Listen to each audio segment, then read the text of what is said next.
رسول پاک صلی اللہ تعالیٰ علیہ وسلم کی شان پاک کے سلسلے میں نے سیدنا موسیٰ کلیم اللہ علیہ السلام کی حیات سے ایک چیز لی تھی۔ دوسری ایک بات میں آپ کو بتا دوں، رحم و کرم میں بے مثال نبی، سجود و سخا میں بے مثال نبی۔ ایک بار حضرت موسیٰ علیہ السلام کے ساتھ یہ واقعہ پیش آیا کہ قارون جو بہت خزانوں کا مالک تھا، بڑے پیسے والا تھا، موسیٰ علیہ السلام نے کہا زکوٰۃ دے دینا۔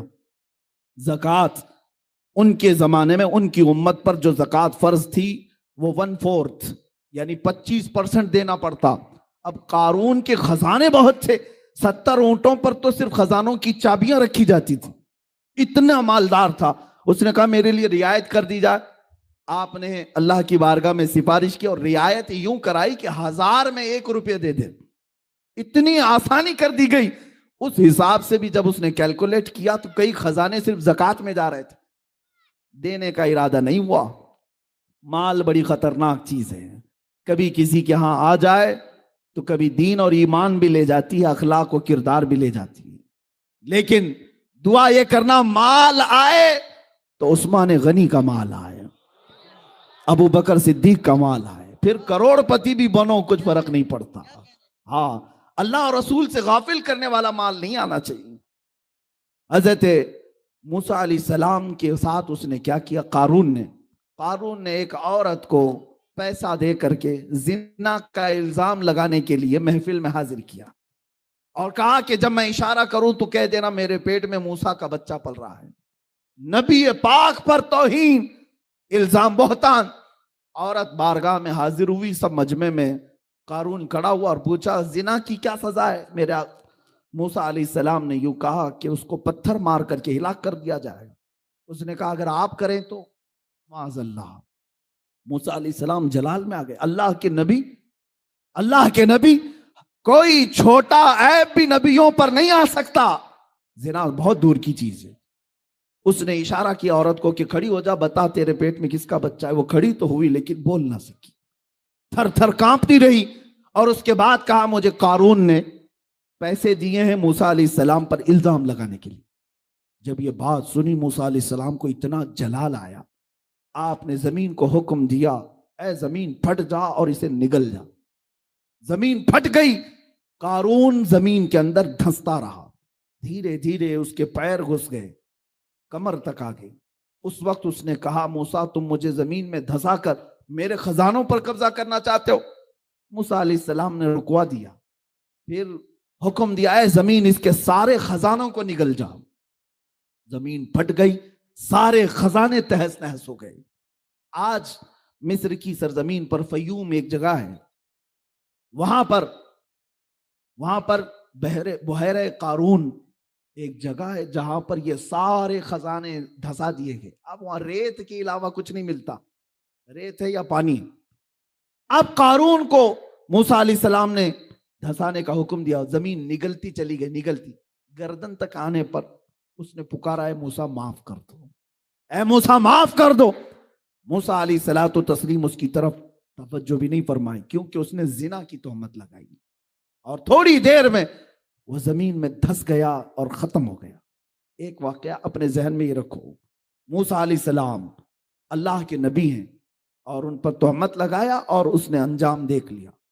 اب یہاں پر آئے مکہ مکرمہ کی سرزمین، میرے مصطفیٰ کریم صلی اللہ علیہ وسلم کو قتل کرنے کے منصوبے بنانے والے مشرکین تلواریں سونتے کھڑے ہوئے، حضور ان کے درمیان سے نکل کر کے مدینے کے راستے پر چلے گئے، اور مدینہ طیبہ جب جانے لگے، عرب کے بڑے بڑے رئیسوں نے اعلان کیا کہ جو محمد اور ان کے ساتھی ابو بکر کو ڈھونڈ لائے اسے 100 اونٹ انعام میں دیے جائیں گے۔ 100 اونٹ انعام میں دیے جائیں گے، بڑے مہنگے ہوا کرتے۔ اب ڈھونڈنے کے لیے لالچی لوگ ہر جگہ پھیل گئے۔ حضور پاک صلی اللہ علیہ وسلم دوسرے راستے سے مدینے کی طرف جا رہے تھے جو عام راستہ نہیں تھا، پھر بھی ایک شخص سراقہ نام کا حضور کا پیچھا کرتے کرتے وہاں پہنچ ہی گیا۔ تیر اور ترکش اس کے پاس تھے، کمان میں تیر ڈالا اور تیر لگانے لگا، اور حضور صلی اللہ علیہ وسلم کو گرفتار کرنے کے لیے قریب آنے لگا۔ حضور پاک صلی اللہ علیہ وسلم نے ہو بہو اسی طرح اس کی طرف دیکھا اور فرمایا اے زمین سراقہ کو پکڑ لے۔ زمین پھٹ گئی، سراقہ گھٹنوں تک اندر چلا گیا۔